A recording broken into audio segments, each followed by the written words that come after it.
ആയിരക്കണക്കിന് ഹിന്ദുക്കൾ അയോധ്യ രാമക്ഷേത്രം സന്ദർശിക്കുന്നെന്ന് പറഞ്ഞാൽ അതൊരു അസ്വാഭാവികമായ കാര്യമേ അല്ല. എന്നാൽ നൂറുകണക്കിന് സൗത്ത് കൊറിയക്കാരാണ് ഓരോ വർഷം അയോധ്യ സന്ദർശിക്കുന്നതെന്ന് പറഞ്ഞാൽ ആശ്ചര്യപ്പെടാത്തവരെ അധികമാരും ഉണ്ടാകാൻ സാധ്യതയില്ല. അതെ, എന്തിനാണ് സൗത്ത് കൊറിയക്കാർ അയോധ്യ സന്ദർശിക്കുന്നതെന്ന് നമ്മൾ ചിന്തിക്കുകയുള്ളൂ. എന്നാൽ 60 ലക്ഷം സൗത്ത് കൊറിയക്കാർ തങ്ങളുടെ അമ്മ വീടായി കരുതുന്ന സ്ഥലമാണ് അയോധ്യ എന്ന് പറഞ്ഞാലോ. അതായത് ഏതാണ്ട് 5.5 കോടി ജനസംഖ്യയുള്ള സൗത്ത് കൊറിയയിലെ 10% വരുന്ന ജനസംഖ്യ നമ്മുടെ അടുത്ത ബന്ധുക്കളാണെന്നതാണ് വാസ്തവം. 2000 വർഷം പഴക്കമുള്ള ഈ കഥ ഇന്ത്യയിൽ അധികം അറിയപ്പെടുന്നില്ല.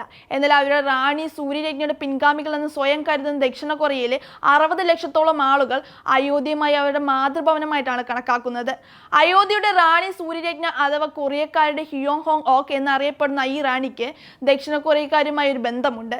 ദക്ഷിണ കൊറിയ ഐതിഹ്യം അനുസരിച്ച് 2000 വർഷങ്ങൾക്ക് മുമ്പ്, അതായത് AD 48 അയോധ്യയിലെ അന്നത്തെ രാജാവ് തന്റെ പുത്രിയെ ദക്ഷിണ കൊറിയയിലെ ഒരു രാജാവിന് കല്യാണം കഴിച്ചു കൊടുക്കാൻ ദേവതമാർ നിർദ്ദേശിക്കുന്നതായി സ്വപ്നം കാണുകയുണ്ടായി.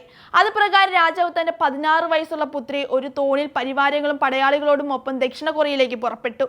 അവിടെ വെച്ച്, അതായത് AD 48 കാരക് എന്ന രാജവംശത്തിൽ കിംസൂറോ എന്ന രാജാവിനെ അവൾ വിവാഹം കഴിക്കുകയുണ്ടായി. പൗരാണിക കൊറിയൻ ഗ്രന്ഥങ്ങൾ അവരെ അയുധ എന്ന് വിളിക്കുന്ന വിദൂര രാജ്യങ്ങളിൽ നിന്നുമുള്ള രാജകുമാരിയായി പരാമർശിക്കുന്നു. രാജാവുമായുള്ള വിവാഹബന്ധത്തിൽ റാണിക്ക് 10 പുത്രന്മാർ ജനിച്ചുവെന്നും അവർ ഏതാണ്ട് 150 വർഷത്തോളം ജീവിച്ചിരുന്നുവെന്നാണ് പറയപ്പെടുന്നത്. ഉത്തർപ്രദേശിന്റെ സർക്കാർ ദക്ഷിണ കൊറിയയിലെ ഗിംഖേ നഗരവും തമ്മിലുള്ള പങ്കാളിത്തത്തോടെ 2001 അയോധ്യയിലെ സരിയൂ നദിയുടെ തീരത്ത് സ്ഥാപിച്ച ക്യൂൻഹിയോ മെമ്മോറിയൽ പാർക്കിലെ ക്യൂൻഹിയോ ഹോങ് ഓക്ക് രാജ്ഞിയുടെ സ്മാരകത്തിൽ ആദരാഞ്ജലികൾ അർപ്പിക്കാൻ കാരക് വംശത്തിൽ നിരവധി അംഗങ്ങളാണ് എല്ലാ വർഷവും അയോധ്യ സന്ദർശിക്കുന്നത്. ഞങ്ങളുടെ മുത്തശ്ശിയുടെ വീടായതിനാൽ അയോധ്യ ഞങ്ങൾക്ക് വളരെ സവിശേഷമാണ് എന്നാണ് സെൻട്രൽ കാരക് ലാൻഡ് സൊസൈറ്റിയുടെ സെക്രട്ടറി ജനറൽ കിം ജെ സൂരു പറയുന്നത്.